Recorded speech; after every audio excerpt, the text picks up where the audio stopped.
Shalom, shalom. First, I want to start by giving infinite praise, honor, and glory to yahawah, bahasham, yahawashi, bahasham, qadash. Double honors to our apostles and elders of Great Millstone that rule well, teach well through 100% truth and sincerity. Peace, blessings, and salutations to those who elect, which in is of the Israelite foreigners that were scattered amongst. It's your brother Aharon here from the Great Millstone DC branch, coming to you with an impromptu lesson through the spirit and truth of yahawah, bahasham, yahawashi. Jumping straight into it, this is the book of Habakkuk, chapter 2 and verse 1. It says, I will stand upon my watch, set me upon the tower, and will watch to see what he will say unto me, and what I shall answer when I am reproved. And the Lord Yahweh bahasham yahawashi has given you a job, which in to be the watchman over the house of Israel, causing you to watch, warn, and report the things that are going on in your everyday news, okay? Seeing the prophecies jump off the page, you tie these things into each other and report them to the body, okay? And by standing upon your watch, you're giving an early warning, which in the Lord has caused for his men to cry inside in the ears of his people, okay? To speak in the words of prophecy in the ears of the Lord's people, which he put into our mouths. And this is something you are obligated to do, okay? Verse 2, it says, and the Lord Yahawah answered me and said, write the vision, make it plain upon tables, that he may run that readeth. And yet this is a race unto salvation, a race of which, you should be what? Repenting, seeking out yahawah bahasham yahawashi, especially if you have the ears to hear, the eyes to see these prophecies, these words of truth, okay, being spoken in the ears, into your ears, and you understand it and perceive it, okay? You should be doing all you can to withstand in these times that we're about to come into, because the prophets that have been before us have always prophesied of, perilous times, okay? Jeremiah 28 and verse 8, prophets that have been before me and before thee of old prophesied both against many countries, against great kingdoms, of war and of evil and of pestilence. And this is what the prophets are doing in these times. They're speaking, on the tension that's rising up in Iran, U.S., right? You got Trump, saying, open up the straits, okay, the straits of Hamas, or, it's going to be a day of power plants and bridges, and it's just a form of a threat, okay, which in he's threatening to what? To destroy, their power plants, destroy their bridges all in one day, which in you're seeing these things that are going on in these other places are soon to come unto the soils of United Snakes of America, the land of confusion, okay?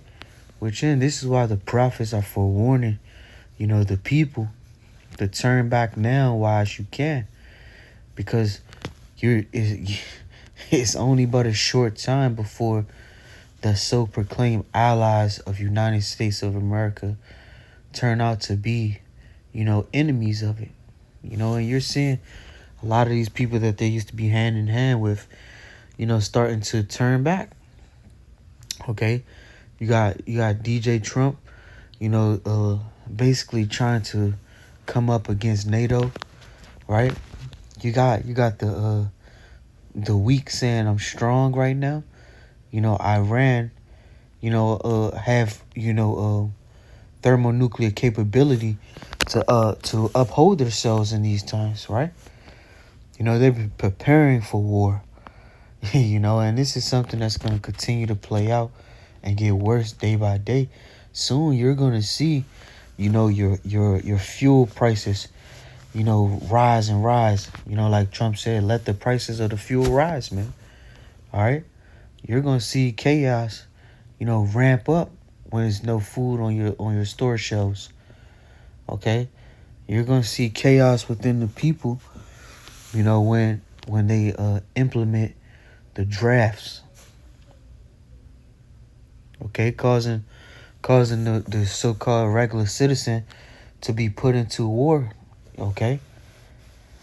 You're going to see the charagma or the different pestilences come upon this place. The RFID microchip being mandated. Okay. The different plagues, the things that are going on, which then you're going to see are going to become more and more, ramped up. But when it comes down into these prophecies, you're not going to be able to turn back when it comes down into it. Okay? These are the things that the Lord spoke, and it's going to happen soon. Okay? The book of Habakkuk, chapter 2 and verse 3. Says, for the vision is yet for an appointed time, but at the end it shall speak and not lie. And yet these visions, these prophecies that the Lord has caused for his men to see, these things are speaking and jumping off the page. They're not lying, because what? Like it says, though it tarry, wait for it, because it will surely come. It will not tarry. And yeah, we're waiting for all these prophecies to occur. Just as in how the Lord said that these things shall happen, you're seeing it become more and more, so like it occur more and more in the everyday news. All right. But this is something that, the just or the righteous have to go through. Okay. Because what? It's going to come down to a time wherein the land shall be barren through faith. All right. When the famines come, when the concentration camps, right? When World War III is on the horizon and is elevated, you're going to need faith.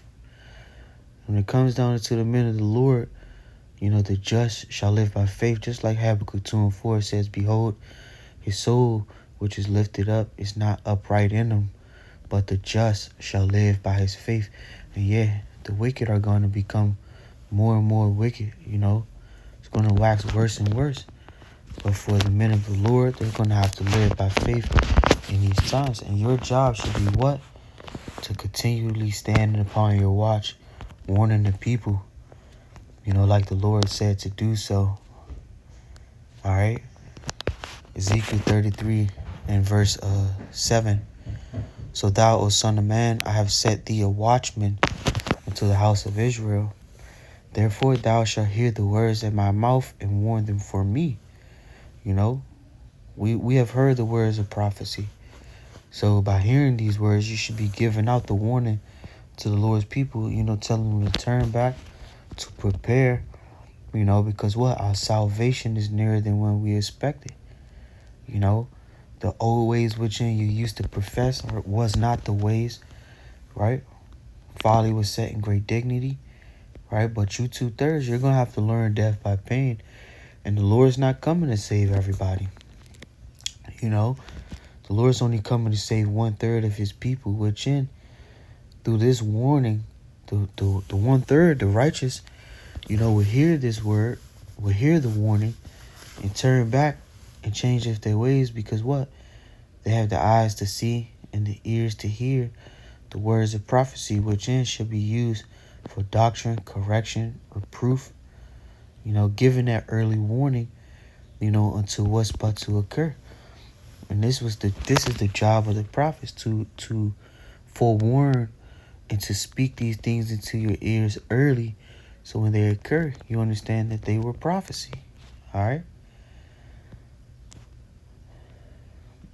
Verse 8, it says, when I say unto the wicked, O wicked man, thou shalt surely die, if thou dost not speak to warn the wicked from his ways, that the wicked man shall die his iniquity, but his blood will I require at thy hands. So yeah, man, if you're seeing these things going on, and you give not the warning, standing upon your watch or warning the Lord's people, the blood's going to be on your hand. But giving out the warning, we're trying to cleanse the blood off our hands. But then, so when the Lord Yahawah steps back in with judgment, he turns the blind eye and see us fit to receive salvation. Like it says in verse 9, nevertheless, if thou warn the wicked of his way to turn from it, if he do not turn from his way, he shall die in his iniquity, but thou hast delivered thy soul. And yet this is what we all, are doing. By speaking the words of prophecy, giving out the early warning, cleansing the blood off our hands, telling you of the things that are about to come, before it happens. Okay? And this is something that will continue to go on, but this is the job of the prophets, And when it comes down to it, we're trying to keep the words of Yahawah to the best of our ability. You got the hour of temptation that's about to come and hit this place within. They're going to mandate the charagma, the RFID microchip, But the Lord said, Revelation 3:10, because thou hast kept the words of my patience, standing upon your watch, having faith, walking in fear of Yahawah, upholding yourselves as the righteous and departing from the wicked ways, right?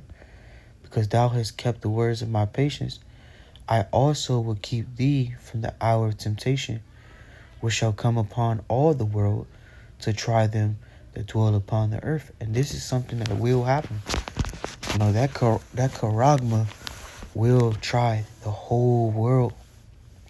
That digital currency, that implantable device the size of grain and rice, which is about to be, mandated soon be. Okay? And Lord's willing, the Lord, shorten the times for the elect's sake. Okay? Verse 11, it says, behold, I come quickly. Hold that fast which thou hast, that no man take thy crown. And yet, hold fast unto this comforter, these scriptures, man. Because what? The wisdom, knowledge, and understanding, shall be the stability of thy time. In the times that we're about to come into. Isaiah 33:5, the Lord is exalted, for he dwelleth on high. He hath filled Zion with judgment and righteousness. And wisdom and knowledge shall be the stability of thy times and strength of salvation. The fear of the Lord is his treasure. And that's what we're about to have to come into a time which in the wisdom, knowledge, and understanding of Yahawah shall be the stability of thy time. If you think you're going to be stable in the time when the prophecies that of World War III and the charagma concentration camps, if you think you're going to be stable, it's going to be through what? Through that wisdom, knowledge, and understanding that's going to be put on those men that have been crying and sighing for all the abominations that are done in the midst thereof. And it's going to be the strength of salvation. When the world is in all out chaos, the Lord's men are going to stay stable. They're going to have that glow, that light that shine upon them when everybody else is walking in utter darkness. Because what? They feared the Lord, and it showed that the fear of the Lord is his treasure. Okay? But remember that these prophecies all have to come to pass, in order for us to receive salvation. So continue to stand upon your watch and, understand that this was only for an appointed time. And, and though it tarry, man, wait for it, because it surely shall come. So I want to end off by saying, Kal Halalyam la Abanawa Yahawah bahasham yahawashi bahasham qadash shanya kabad gawala rekwab zakwanyana ba'aith. Continue to fight the good fight of faith. Continue to stand upon your watch and report. Okay? Shalom.